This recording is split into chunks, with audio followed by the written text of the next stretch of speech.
This is TNI news Hindi, करोड़ों लोगों की आवाज, भारत का भविष्य।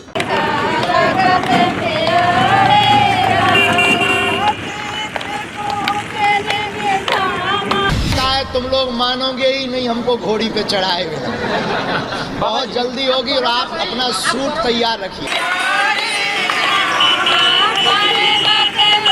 फोन करके मुझे गालियां दे रहे हैं, अरे तुम ये अकेली चली हो जो वहाँ पर जाके बागेश्वर धाम के बाबा पर कब्जा जमाना चाह रही हो, उनका कैंसर हॉस्पिटल की घोषणा है, तो वो लोग कह रहे हैं कि मैं बस वहाँ पे उनका अस्पताल बिल्कुल कब्जा करना चाहती हूँ और बिल्कुल वहाँ पर अधिकार जमा के बैठना जा रही हूँ, मैं वहाँ पे लूटने जा रही हूँ उनको, मतलब पता नहीं क्या क्या ये फ़ोन कर कर के पर्सनली बता रहे हैं। तो ये बिल्कुल एक तो दुख भरी बात है मेरे लिए, कोई मुझे एकदम डायरेक्टली ऐसा बोले तो हर किसी को लगेगा कि ऐसा क्यों बोला जा रहा है। नमस्कार, आप देखना शुरू कर चुके हैं TNI न्यूज़ और आपके साथ मैं हूं इरफान पठान। सनातन धर्म में तपस्या के बल पर मनचाहा वर पाने की आपने धर्मशास्त्रों में उल्लेख जरूर पाया होगा। लव मैरिज या अरेंज मैरिज जैसी आपने तमाम बातें सुनी होंगी, लेकिन इस कलयुग में एक लड़की अपने घर से निकली है अपना मनचाहा वर पाने के लिए।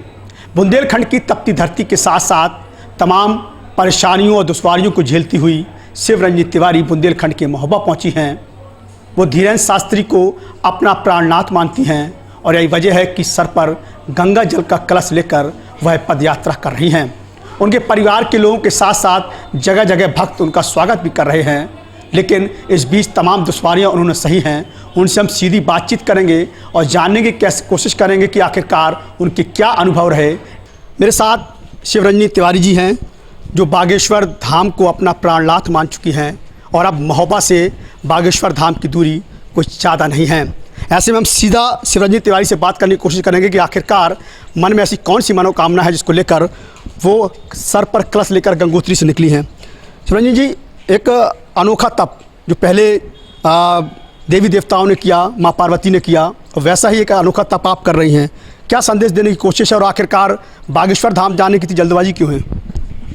जल्दबाजी तो ये बिल्कुल भी नहीं है, बिल्कुल इत्मीनान से जा रहे हैं। 1 मई से हमारी पदयात्रा शुरू हुई, बहुत सारी कठिनाई आई बीच में, लेकिन मैं इनको कठिनाई इसलिए नहीं मानती क्योंकि चुनौतियां तो आती रहती हैं बिल्कुल, और शुभ कार्य में तो बिल्कुल अवश्य ही आती हैं और आज से नहीं, युगों युगों से चलती आ रही है।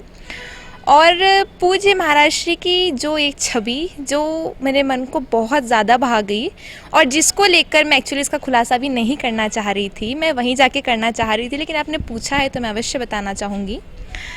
जबकि उनको फॉलो कर रही थी, किससे उसके पहले से भी काफ़ी फॉलो कर रही थी, लेकिन जब उन्होंने 121 कन्याओं का विवाह किया, जो उन्होंने विवाह किया उसमें करीब 2.5-3 लाख का पूरा उन्होंने सामान दिया, अलमीरा दिया, फ्रिज दिया, बेड दिया और सब कुछ, मतलब कोई ऐसा सामान नहीं छूटा जो उन्होंने नहीं दिया।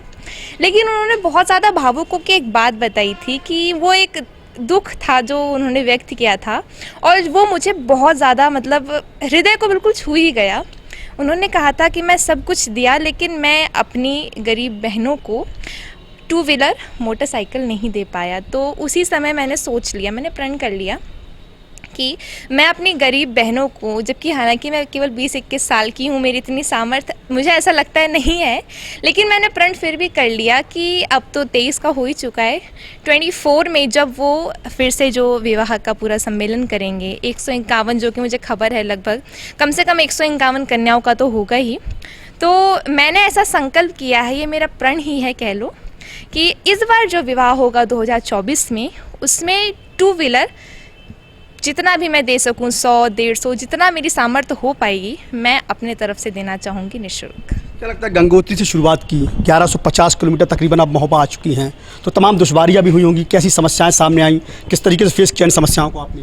समस्या तो जब हमने गंगोत्री पहुंचे थे तभी से स्टार्ट हो गई थी। हम लोग गंगोत्री से नीचे आए और वहाँ पे पता चला कि भूस्खलन हो गया, ग्लेशियर वगैरह फट गया है। और उसके बाद में जब हम उत्तरकाशी से थोड़े और नीचे आए, सबसे पहली समस्या तो यही हो गई। और फिर देहरादून तक बस हम पहुँचे ही थे कि इंद्रदेव ने इतनी बढ़िया वाली कृपा करी है, मतलब हमारा दिल तो गदगद हो गया। हम तो कृपा ही मानते हैं उसको, हमारे गंगा कलश में इंद्रदेव की साक्षात कृपा आ गई।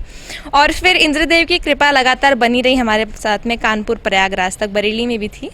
और अभी भी मौसम ऐसे ही डगमगाता रह रहा है, तो इंद्रदेव की बढ़िया सी कृपा है और बाधाएं तो आती ही रही। बुंदेलखंड की तपन आपने सही होगी, तो उन बाधाओं के बारे में कैसी तकलीफ़ें हुई, चले जा रहे हैं पैदल, तमाम गर्मी हो रही है या बहुत ज़्यादा, क्योंकि जो 22 से 29 मई वाला जो ये हफ्ता था उसमें मैं ऐसा महसूस हुआ कि मान लो 50 डिग्री भी क्रॉस कर चुका है टेम्परेचर, क्योंकि इतनी भीषण गर्मी लग रही थी। और जैसे कि आपको पता है उत्तर प्रदेश से हमारा उत्तराखंड बहुत ज़्यादा कूल इलाका है, बहुत ज़्यादा ठंडा एटमॉस्फेयर है। लेकिन अब स्टार्टिंग में एक हफ्ते में प्रॉब्लम हुई क्योंकि अचानक से बिल्कुल टेम्परेचर चेंज हुआ। हमारे साथी महामंडलेश्वर जी, आचार्य जी, सबकी तो हालत आधे रास्ते में ही ख़राब हो गई थी। किसी को फीवर हो रहा है, किसी को कुछ हो रहा है, किसी को डायरिया हो गया, किसी को मतलब अलग अलग तरीके के कुछ हो रहा था।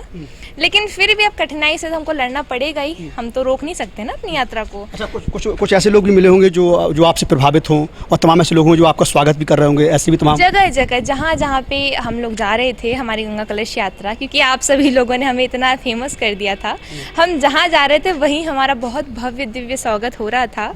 और चित्रकूट का आपको मैं किस्से बताने ज़रूर चाहूँगी, क्योंकि सबसे यादगार किस्से हो गए वो मेरी लाइफ के। चित्रकूट में मैं बहुत ज़्यादा वायरल हो गई जब तक मैं चित्रकूट में आई। वहाँ पर संत समाज का बहुत बड़ा प्रोग्राम भी हुआ था।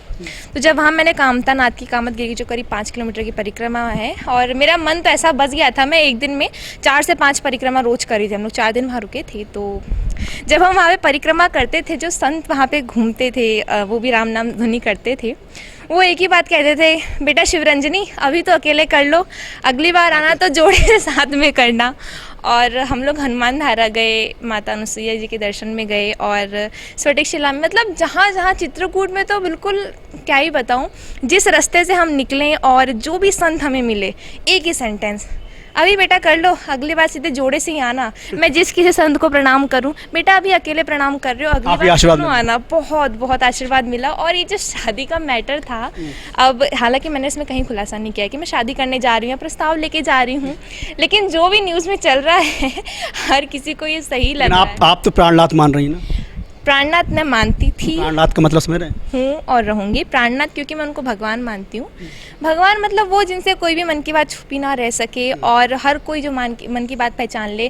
इवन महाराष्ट्र के सामने तो अल्फाजों की ज़रूरत ही नहीं है, वो तो मन की बात ही पढ़ के बता देते हैं। तो इसलिए मैं उन्हें प्राणनाथ कहती हूँ और रहूँगी। 31 मई तक आप बागेश्वर पहुँचने वाली थी, ऐसी आपकी रूपरेखा थी। अचानक परिवर्तन क्यों, क्या दिक्कत आ रही है? दिक्कत जैसे कि हम लोगों ने एस्टिमेट किया था कि हम जब वहाँ से चल रहे थे उत्तराखंड से, तो हम 35-40 किलोमीटर चल रहे थे डेली का, क्योंकि वहाँ पे इतना ज़्यादा गर्म नहीं था उत्तर प्रदेश के जैसा। लेकिन जैसे कि यहाँ पे इतनी भीषण गर्मी हो रही है और यहाँ का टेम्परेचर डेली का 40, 42, 45 ऐसा हो रहा है, तो हम थोड़ा सा वहाँ के कंपेयर में थोड़ा सा कम चल पा रहे हैं, और डेली हम 20-25 किलोमीटर ही चल पा रहे हैं। तो इसलिए अब हमने एस्टिमेट लगाया कि 16 जून तक तो पहुँच ही जाएंगे, फिर भी 1-2 दिन ऊपर नीचे हो सकते हैं। बड़ी माँ चंद्रिका का दरबार है महोबा, अब आप महोबा आ चुकी हैं। यहाँ से बागेश्वर मात्र 80 किलोमीटर ही है। ऐसे में क्या जिज्ञासा है, मन में कैसा लग रहा है, कितना उत्साह भी है, और जो कि एकांतवास का ऐलान हुआ है वो भी ठीक ही है, अब देखते हैं। लेकिन मुझे मेरे बालाजी पर विश्वास है। आज से नहीं, जब मैंने 1 मई को यात्रा शुरू करी थी, गंगा कलश लिया था, तब भी मुझे नहीं पता था कि महाराष्ट्र कहाँ है, और ना ही मैंने उनसे कोई कांटेक्ट करा हम लोगों ने उनके धाम से, और ना ही कोई बातचीत हुई है, ना हमने उन्हें बताया कि हम वहाँ आ रहे हैं। आप सभी लोगों ने उनको बता दिया तो मुझे, लेकिन मेरे बालाजी सरकार पर पूर्ण भरोसा है। मैंने जो भी तपस्या करी, इवन लोग तो उसे ढोंग भी कह रहे हैं, कई लोग कह रहे हैं कि मैं पब्लिसिटी कर रही हूँ, पब्लिसिटी एजेंडा है, और मतलब मैं फेम पाने के लिए ऐसा सब कर रही हूँ। तो देखिए, मैं बताना चाहूँगी, मैं बागेश्वर धाम से कुछ लेने नहीं जा रही उसमें। इवन मैं तो बताना चाहूँगी आपके चैनल के माध्यम से, मुझे भैया की तरफ से, मेरे अंकल जी की तरफ से, मेल साइड से कोई धमकी भरे कॉल नहीं आ रहे। धमकी इन द सेंस गालियाँ देना मैं कहूँगी। तो वो मुझे बहुत मतलब सपोर्ट कर रहे हैं कि बहुत अच्छी यात्रा है, धर्म की यात्रा है, हमारा सनातन का प्रचार हो रहा है। और सबसे बड़ी बात जो वो लोग कह रहे हैं कि मतलब आज के युगों में जो बच्चे मतलब दूर होते जा रहे हैं भगवान से, उस समय कोई ऐसा भगवान में आस्था लाए कुछ कर रहा है, तो बहुत अच्छी बात है। लेकिन माताएं बहनें, सबकी बात नहीं कर रही हूँ, कुछ जो हमारे पास में फ़ोन आए, मैं उनकी पर्सनल एक्सपीरियंस बता रही हूँ। फ़ोन करके मुझे गालियाँ दे रहे हैं, अरे तुम ही अकेली चली हो जो वहाँ पर जाके बागेश्वर धाम के बाबा पर कब्जा जमाना चाह रही हो, उनका कैंसर हॉस्पिटल की घोषणा है, तो वो लोग कह रहे हैं कि मैं बस वहाँ पे उनका अस्पताल बिल्कुल कब्जा करना चाहती हूँ और बिल्कुल वहाँ पर अधिकार जमा के बैठना जा रही हूँ, मैं वहाँ पे लूटने जा रही हूँ उनको, मतलब पता नहीं क्या क्या ये फ़ोन कर करके पर्सनली बता रहे हैं। तो ये बिल्कुल एक तो दुख भरी बात है मेरे लिए। कोई मुझे एकदम डायरेक्टली ऐसा बोले तो हर किसी को लगेगा कि ऐसा क्यों बोला जा रहा है। लेकिन अब मैं कहना चाहूँगी, मेरी ये यात्रा मैंने अपने मन से शुरू करी थी, मेरी बालाजी पे पूरी आस्था है।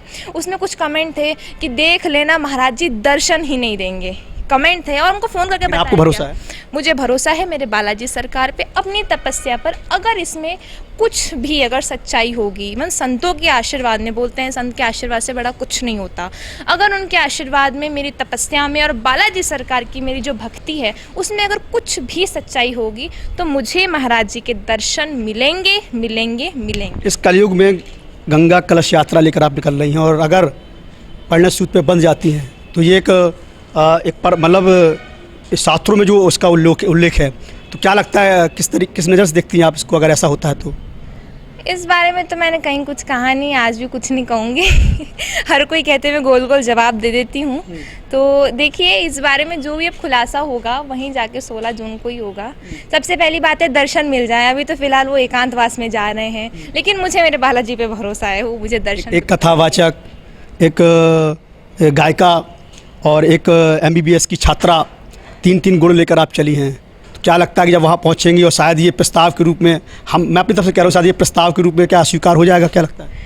देखिए, इन प्रस्तावों को स्वीकार करने वाले हम कोई नहीं हो सकते, क्योंकि हमारे कोई अधिकार नहीं है। मुझे ऐसा लगता है, अब आप लोग जैसे भी समझें इसको, हमारे सनातन से ये सब जो प्रस्ताव होते हैं इस पर विचार करने का हक माता पिता गुरुदेव को होता है। तो मैं इस बारे में तो कुछ भी नहीं कहना चाहूँगी। कब तक पहुँच रही हैं? 16 जून तक हमने सोचा है, आगे सूर्य नारायण एकांतवास में है, तो फिर कैसे? तो देखिए, डेरा जम जाएगा? नहीं, डेरा जमने वाली बात तो नहीं है, लेकिन बालाजी पर तो मुझे भरोसा है भाई, दर्शन तो मुझे होके रहेंगे और इसमें कोई संदेह नहीं है, दर्शन होंगे, बालाजी पे भरोसा है। हमारी तरफ शुभकामनाएं हैं आपको। ये शिवरंजनी तिवारी थी जो साफ तौर पे कहा कि बागेश्वर धाम पहुंचकर धीरेन्द्र कृष्ण शास्त्री जी से मुलाकात करेंगी। उनके मन में क्या जिज्ञासा है, उन्होंने खुलकर इस चीज़ का जवाब दिया और बताया कि उन्होंने 1150 किलोमीटर का सफ़र तय कर लिया है और महोबा में हैं, और बस थोड़े ही चंद लम्हों के बाद यहाँ से वो रवाना हो जाएंगी बागेश्वर धाम के लिए, और शायद उनकी जो मन की मुराद है वो पूरी भी हो जाएगी। Irfan Pathan, TNI news, Mahoba. और आप अपना सूट तैयार रखिए, तुम लोग मानोगे ही नहीं हमको घोड़ी पे चढ़ाए बिना। बहुत जल्दी होगी और आप अपना सूट तैयार रखिए।